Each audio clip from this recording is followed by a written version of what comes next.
కులబాంధవులకు నమస్తే. ఈరోజు ఒక ముఖ్యమైన విషయం చెప్పాలనుకుంటున్నాను. విషయం అనకంటే కూడా విజ్ఞప్తి అని చెప్తున్నాను.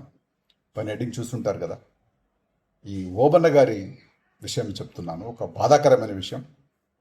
నేను తర్వాత చంద్రకళ గారు ప్రయత్నించిన తీరు, దాని గురించి ఇప్పుడు నేను చెప్పను. ఓబన్న విషయంలో ఏం చేశామనేది ఆమె వాళ్ళకి వెళ్తే మీకు అన్నీ స్పష్టంగా తెలుస్తాయి.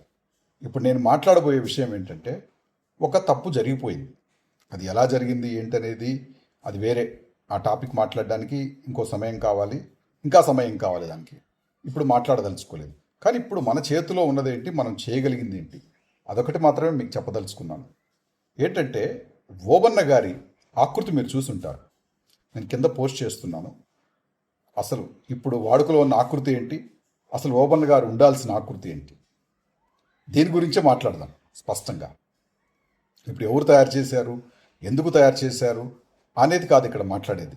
ఓబన్న ఆకృతి మీరు గుండె మీద చేసుకుని చెప్పండి. అతను ఒక సైన్యాధ్యక్షుడు. అతను ఉయ్యాలవాడ నరసింహారెడ్డి గారికి చాలా క్లోజ్. అతని సైన్యాధ్యక్షుడు. ఒక సైన్యాధ్యక్షుడిలాగా ఓబన్న గారిని మనం ప్రజెంట్ చేశామా?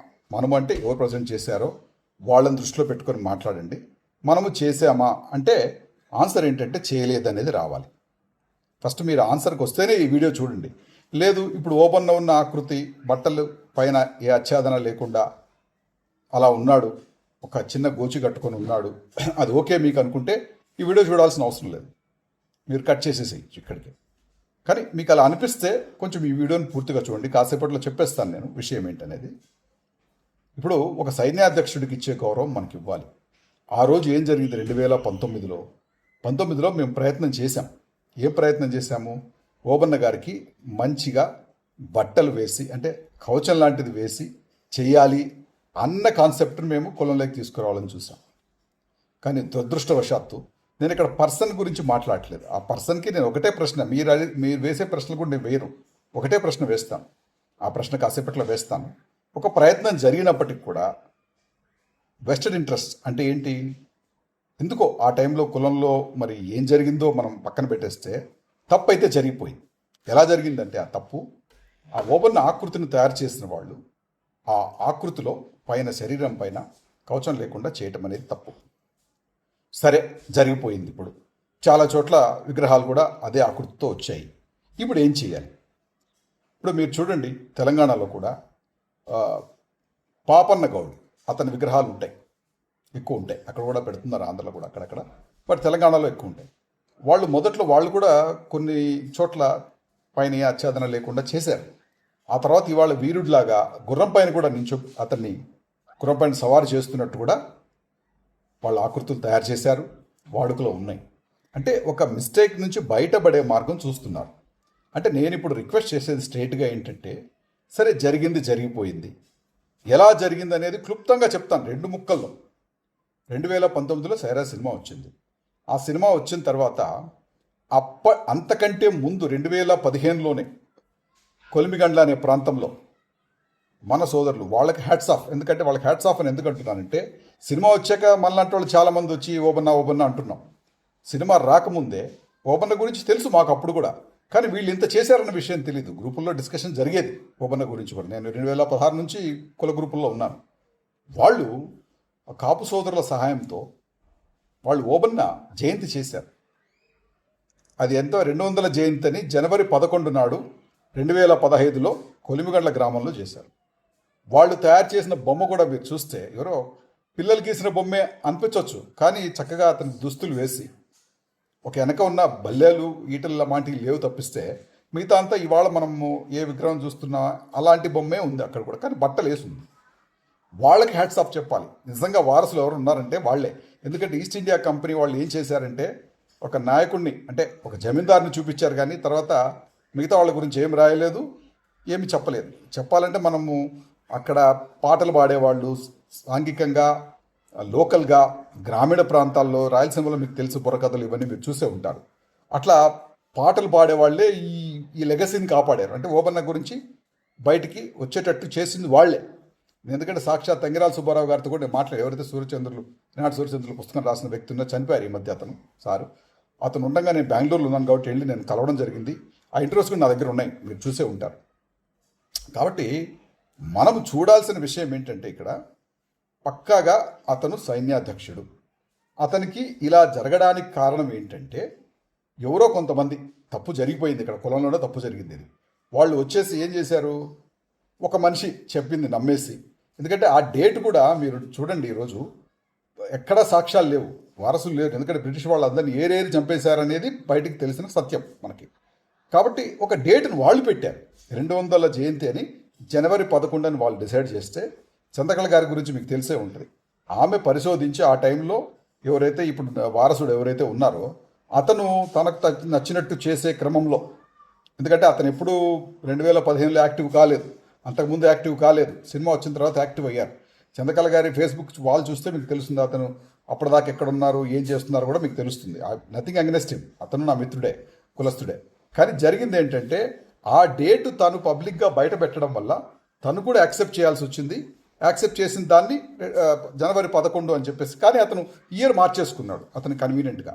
వాళ్ళు 200 జయంతి అని చెప్తే ఎప్పుడో 2015లో జరిగింది, 25కి అయితే 2010వ జయంతి అవుతుంది. కానీ ఇతను కన్వీనియంట్గా తను ఒక డెత్ డేట్ కూడా తయారు చేసుకున్నాడు ఓబన్న గారికి, అలా చేయడం జరిగింది. ఇప్పుడు అది కాదు ప్రస్తావన, నేను చెప్పేది ఎందుకు చెప్తున్నానంటే ఆ విషయం కూడా అలా జరిగింది. కాబట్టి అదే క్రమంలో తను తీసుకొచ్చిన బొమ్మ కూడా ప్రాచుర్యంలోకి వచ్చేసింది. తెలంగాణలో మొదటి విగ్రహం దగ్గరే మిస్టేక్ జరిగింది. మిస్టేక్ లోకల్గా ఉన్నవాళ్ళు చేయలేదు, ఎందుకంటే మొట్టమొదటి విగ్రహం దేశంలో పెట్టింది రాఘోపేట వాళ్ళు పెట్టారు, గల్ఫ్ సోదరులు హెల్ప్ చేశారు దాన్ని. కానీ లోకల్గా చిన్న ప్రాబ్లం రావడం వల్ల ఈ వారసుడు వాళ్ళని కాంటాక్ట్ చేసి, మా దగ్గర మేము చేసిన బొమ్మ గొప్పదని మేము అనట్లేదు, మా బాబు గీసిన బొమ్మే, కానీ అలా మీరు చూసుకుంటే కనుక కొలిమిగళ్ళ వాళ్ళు గీసిన బొమ్మ కూడా పెడుతున్నాను కింద చూడండి.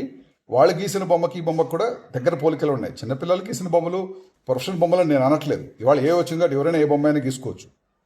ఆ బొమ్మలో కూడా పక్కా బట్టలు వేసిన, అది తీసుకున్న వాళ్ళు ప్రామాణికంగా తీసుకోవాల్సిన బొమ్మని వీళ్ళు ఏం చేశారంటే అక్కడ ఏదో మిస్టేక్ జరిగిపోయి, ఈ బాలనరసింహులు గారు వచ్చారు, సోన్సు అతను వారసుడు అని చెప్పుకుంటున్నాడు మిత్రుడు, ఆయన వచ్చేసి వాళ్ళకి కొంచెం డబ్బులు ఇవ్వటము, ఇవన్నీ అన్నీ చేయటము, అదే బొమ్మ ఇది అఫిషియల్గా వేయించిన బొమ్మ, ప్రొఫెషనల్గా వేయించిన బొమ్మ, అందరు యాక్సెప్ట్ చేసిన బొమ్మ అని అతను ప్రూవ్ చేయగలిగాడు, పెట్టేసుకున్నారు. ఒక్కసారి బొమ్మ అలా వచ్చినప్పుడు మళ్ళీ మార్చడం కష్టం అవుతుంది కదా, క్యాస్ట్ అంతా అలాగే చేసుకుంటున్నారు. అంటే క్యాస్ట్ అంటే బొమ్మకి అచ్చులాగా తయారు చేస్తారు కదా, కొంచెం ఖర్చు అవుతుంది. అలా అన్నీ అయిపోయినాయి. తర్వాత రెండో బొమ్మ యాదయ్య గారు పెట్టారు, పక్కాగా పెట్టారు. అతను మా బొమ్మలు తీసుకొని మాలాగా పెట్టాడని చెప్పట్లేదు, అతని ఆర్ట్ అతను ఉపయోగించి అతని గుళ్ళోనే తయారు చేశాడు. కాబట్టి ఆ బొమ్మకి మీకు కవచం ఉంటుంది చూడండి, కవచం ఉండేటట్టు అతను క్రియేట్ చేశాడు ఆ బొమ్మని. సో ఇక్కడ ఇంకా మీరు ఒకటే చెప్తున్నానండి, ఇంకా వాదించే వాళ్ళు చాలామంది ఉన్నారు. పాపన్నకు బట్టలు లేవంటే ఉన్నాయని నేను వాదించగలను, అది కాదు. సీతారామరాజు గారికి బట్టలు లేవు అంటే సీతారామరాజు గారి కాంటెక్స్ట్ వేరు, అది ఈ మధ్య జరిగింది, 1920s వరకు జరిగిన కథ అది. అక్కడ అతను ఏజెన్సీలో ఉన్నాడు కాబట్టి అతని రూపం, అతను సివిలైజ్డ్ పర్సన్ అయినా సరే ఆ రూపం పాపులర్ అయింది కాబట్టి అలా చేశారు. కానీ ఇక్కడ మీరు కళ్ళతో చూస్తున్నారు కదా, నరసింహారెడ్డి గారికి పక్కా మన జమీందారు గారి బట్టలు వేశారు.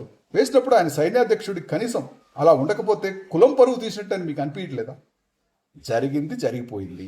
ఇంకా నా పైన నన్ను ప్రశ్నలు వేయాలనుకుంటే వేయచ్చు. నేను ఒక్కటే అడుగుతున్నా ప్రశ్న, ఆ వారసుడిని సపోర్ట్ చేసేవాళ్ళని, నిజంగా మీలో ఆ డిఎన్ఏ ఉంటే, నేను కొలిమిగండ్లకి అప్పుడు ఎందుకు వెళ్ళలేదు నేను అడగట్లేదు, నేను మీలో నిజంగా ఆ డిఎన్ఏ ఉంటే కనుక నాకంటే ఎక్కువ, చంద్రకళ మేడం గారి కంటే ఎక్కువ మీరు బాధపడాలి. దేనికి బాధపడాలి? ఎందుకు ఓబన్న గారికి పైన ఏ ఆచ్ఛాదన లేదు, ఎందుకు ఛాతీ పైన కవచం లేదు అనే ప్రశ్న మీకు రావాలి. ఎందుకు గోచితో మిగిలిపోయాడు అనే ప్రశ్న మీకు నాకు కాదు, నాకంటే ఎక్కువ మీకు రావాలి. దీంట్లో నా స్వార్థం ఉందని, లేకపోతే మీ కులంలోకి వేరే దానికోసం వచ్చాను, ఇలాంటివన్నీ దీనికి మిక్స్ చేస్తే నష్టం ఎవరికండి? జరిగిన నష్టం జరిగిపోయింది, ఇక చాలు.